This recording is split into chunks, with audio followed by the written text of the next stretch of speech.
It is Mr. Moore here recording live, coming to you live from Hcministries. As always, it's going to be a great day, it's going to be a great session in this afternoon. I'm very happy and hopeful that things are going A-okay on your side, because on my side, it's always a fly side. So, as we're talking about today's verse, I want to go through one key word: obedience. Obedience. You must have obedience. Ladies and gentlemen, obedience is what you give your parents. Obedience is what you give your boss. Obedience is what you give your work. Obedience is what you give those you love when they ask you for something. Obedience is what you give strife. Obedience is what you give your goals, your dreams. If you want something in life, you have to be obedient and disciplined enough to go after it. Otherwise, there's nothing to go after. If you want to practice an art, whether it be martial arts, archery, gun aiming, athletics, if you want to master any art in life, you must have obedience and a discipline. That's why the other word for activity is called a discipline, because you must be disciplined enough to do it. You can't say you are a fast track runner, but you wake up only in the afternoon to run while the sun is hot facing you. That's very dumb, isn't it now? You're sweating 24/7 like I'm sweating right now because it's in the afternoon. So you have to wake up at 6 o'clock at night and you jog those kilos, whether it be 2 kilos, 4 kilos, 5 kilos. You finish them before even 8 or 9 o'clock. That's obedience. And you are in the shower and you get to work. Or if that's your task and that's your work, then you wake up the following morning. After that, you take a shower. You go to your what? Your nutrients, your supplements. After that, you go into what? Into your artificial cardio. Now you are running on the treadmill. You feel me? Because you can't run in the sun. Yeah. And then at which other time you come off the treadmill, you have other activities apart from your what?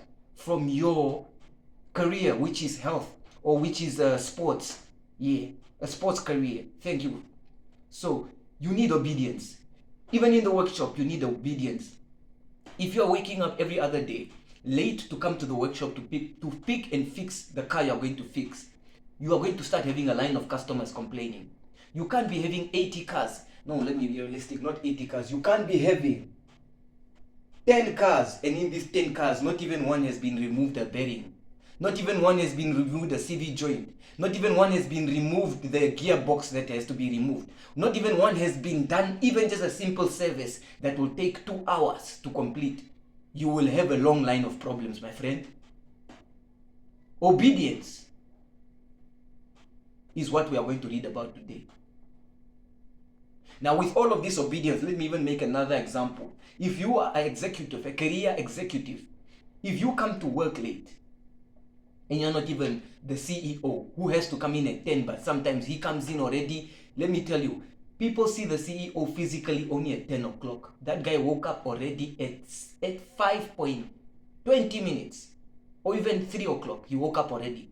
That's why he's coming in at 10 o'clock. He already woke up hours when you were snoozing. So he got work done 3 to 4 hours before you started even sitting at your desk. Yet when you see him, you're like, come there, oh man, that comes okay, and it just came now 10 o'clock. We've been sitting here from 8, man. You've been sitting from 8 because that's your capacity. That's your position in this company. That person's position is to wake up at those hours and you don't even know it. That person's position, his disposition for the past how many years? While you were maybe even in high school, or while you maybe were even running around in your grandmother or grandfather's yard. he was already pushing in this company as a low wage employee, just where you are right now. But you have the audacity. And this also brings me to, I've seen this also personally. Let me take a log out of my eye. I've been in workplaces. By the time any of my colleagues will watch these videos, they will confirm that, wow, yeah, the guy's talking the truth. I never thought he would be doing this at the end of the day, but hey guys, look at me now, right?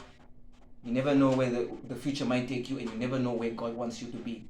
So I've worked with many people. And in these years of working with many people, I've realized one thing. There's always that naysayer in the group. Someone who thinks they are funny. Someone who thinks they know everything. Yet they know nothing. Someone who, as you guys are there in the group, is the one who's having the biggest mouth. And he's not talking big mouth for good things. It's big mouth for nonsense. Knows nothing. If the job opportunity comes in, go waste yourself, guys. Go apply. You won't get that job. If you're getting called, yeah, guys, we need extra hours for work. Guys, go work. I'm not going to work. It's stupid things, those ones. Me, I'm going to go home, go work, go finish overtime. It's worth $2. Usually these people who talk so much, they have no experience. They have no what? Obedience. Obedience. I've met them many times. And they are always subordinates. They are always subordinates. They are never, ever in a leadership position. They are always subordinates. Because let me tell you one thing about a leader. A leader does not complain. A leader makes action. Action. No excuses. So let's go into today's chapter. Obedience. Today we are reading out of Deuteronomy chapter 9, verse 1 to 7. Now, around this time, my channel viewers and those who are my sympathizers in the name of Jesus Christ, let us go into it. Still a little bit more sweat. Let's get into it. I'm working hard, guy. I'm pushing hard for this though. This is maybe my 6th or 7th video. And we're still going. Still moving. Still coming. Still pumping. We are reading now around the time of, for those who don't know about this channel, it's about God, knowing God, and fulfilling the purpose of God in your life. And for those who are maybe getting confused on what, it's also helping you to understand the Bible, be able to read it, be able to divulge it so you can digest it. Yeah, I hope that's clear enough. That's what this channel is mainly for, and also to motivate you as a born-again Christian to go down the road with you. You're down this path of being a born-again Christian, because it's not easy. And we don't have many motivators, so I decided to become one of them. Yeah. So, let's get into it. The people's disobedience. Listen, people of Israel. Today you are about to cross the river Jordan and occupy the land belonging to nations greater and more powerful than you. So, this is Deuteronomy. Yeah. Now, for those who don't know the Bible well, Deuteronomy is followed by Joshua. Deuteronomy is the time where Joshua's about to take over. It's the transition from Moses' authority to Joshua's authority. That's why Deuteronomy is followed by Joshua. Deuteronomy is the time where the people of Israel are now finishing off the trials of the desert and are going into the promised land. They are in the promised land, so to say now. But in the promised land now, they are still with Moses, so to say. They are still with Moses, but they are not in the promised land in the valley itself. They are in the country, but they've not reached the exact spot that God has ordained them to be. And just Moses is still with them also, still at this point. So let us go in. Their cities are large, with walls that reach the sky. Now guys, you might think the book is being outrageous. Cities are reaching the sky, the walls are reaching the sky. It's not outrageous. These were cities of giants. Cities of giants. Not normal people like us, size people like us. We are talking about giants. Riesen. Right? That's why it says literally here in the Bible, it says, reach the sky. If you look at it, you are like, ooh, hey. You know, you don't look at it like this. You look at it like this. Huh? Let's continue. The people themselves are tall and strong. The people themselves are tall and strong. Is that not a description of a what? Thank you. And then the Bible puts it literally. They are giants. My fellow readers, my fellow channel viewers who are on this channel of mine, understand one thing. As born-again Christians, we are destroyers of strongholds. We are destroyers of strongholds. No matter how big that city is, where though these entities are keeping your salvation, no matter how many obstacles, no matter how large the gates are that are put in front of you to reach your goal, your promised land, we are destroyers of strongholds. Never forget that.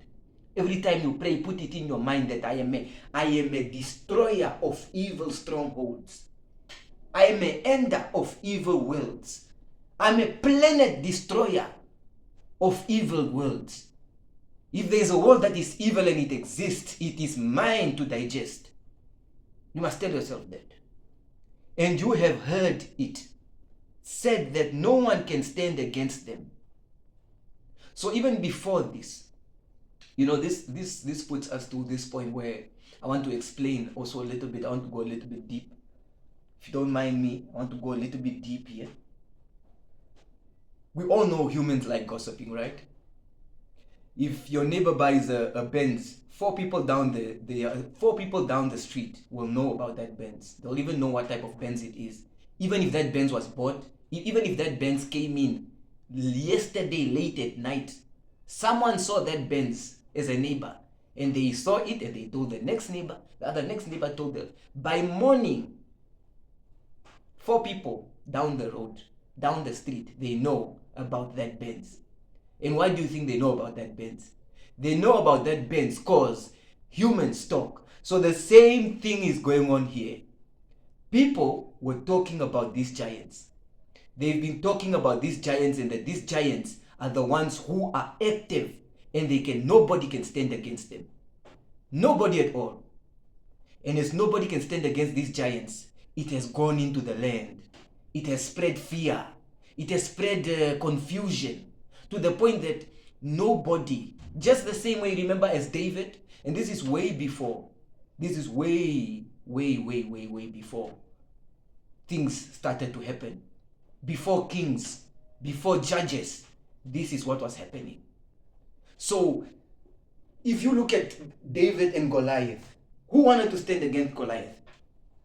It said that he stood for how many days mocking the children of God, the children of Israel, that who among you shall come to face me?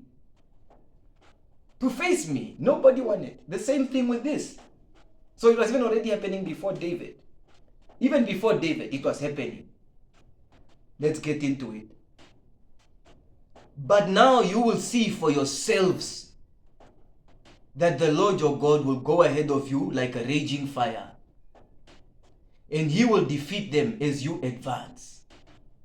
So even before they went into war, against these giants, there was what?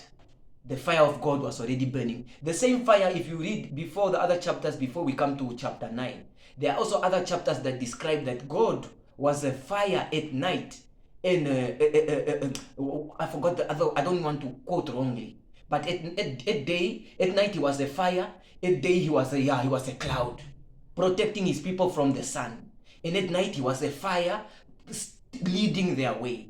So now, my people, you must understand that God does not start something for you to end it later for you. He will start something and you will always have it for you as a reserve.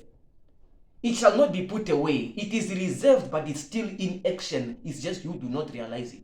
So here, even, it is written that God will go ahead of you. The fire that used to be with you at night now will go ahead of you to accomplish for you something you cannot do yourself. And this is where we come to the Bible. We come to the Bible itself. And this is where we come to God. And this is where we come to the Holy Spirit. And this is where we come to Jesus. No one shall reach the Father except through me. Yes. Drive them out so that you will drive them out and destroy them quickly as he promised. So not only are these big cities and tall, strong men going to be destroyed by God first, for us, the physical men, to follow and destroy them quickly, but God is going to do it in a short period. Now you must hear me out. Why is God going to achieve this in a short period? God is going to achieve this in a short period because God is a God of results. God is a God of power. If he promises something, you will know, you must know it's going to happen. It's going to happen, it's going to be achieved. And as it's going to be achieved, it's going to be achieved for the majesty of his kingdom. These people, as they are going to be destroyed, they are going to be destroyed because they don't have the Lord by their side. They do not have the Holy Communion in them. They do not have the relevance of his sovereign protection. So as quick as they may, as many years as it took for them to build up this reputation that they are undefeatable, untouchable, God will show the world that he is with these people. Think about it. What's the biggest empire right now in the world? Some people, I'll put up here first. Some people will say China. I'll put up here to the right. Some people will say USA. I'll put up down here to the lower right, Russia. Others will put here at my chest, Paris. But really, what is the strongest kingdom right now in the world? I'll not lie to you. Nobody actually knows. Do you know why? Do you know why? We live in a time of false information. And the strongest powers in the world right now would rather not be known as strong powers and would not give their information that they are strong powers. Because if they do, you know that some of these countries, there's NATO, there's BRICS now. Yeah? I don't know if some of you guys, as born-again Christians, yes, you might take yourself out of the world, but you must not forget that your information is information and information is power. You must keep yourself updated on what is happening in the world. You must realize that there is NATO and that there is BRICS, and in which country in which group your country falls for loyalty or pledges or allegiance. You understand? So that's why I'm saying that nobody knows which empire is the strongest right now. But in these four empires, think if you heard yesterday or today. Now mind you me, this is for example terms. What if you heard China, Paris, USA, and Russia both defeated in a span of 1 month? You will be shocked or unana collapse or syncope. Let's go. That these people are going to be driven out because they don't deserve. They don't deserve to be in that land. They are wicked, as the Bible puts it. Let us go forth. It is not because you are good and do what is right that the Lord is letting you take their land. Who is the owner? This is why at the end of the day, guys, people might fight for land. People might fight for land. Mind you me, people might fight for land. But as they are fighting for land, there is only one owner of this whole plot that we call earth. Veil of knee. Only one owner. He will drive them out because they are wicked and because he intends to keep the promise that he made to your ancestors. He will drive them out because they are wicked and because he intends to keep his promise. So here the Israelites are already getting told, what you guys are about to do is groundbreaking. is historical, but do not take it upon your shoulders as generals of war and say we are commanders of an army that cannot be destroyed. No. You are going to achieve, and this is what I want to tell you guys, you achieve your victories, as God says it here, you achieve your victories as a born-again Christian, not because you are stronger. Yes, you are, but not because you serve God alone. No. You achieve your victories because of the promise God made with Abraham, and because your enemies are wicked. This is why we get our victories over our enemies. We must never forget this. Being upright is already one part of being a born-again Christian. It is not a privilege. It is a necessity. I will repeat it. Being upright is not a privilege. It is a necessity. It is necessary for you to be upright as a born-again Christian. It is not your privilege. Abraham, Isaac, and Jacob. I just said it. Because of your ancestors. Because of your ancestors.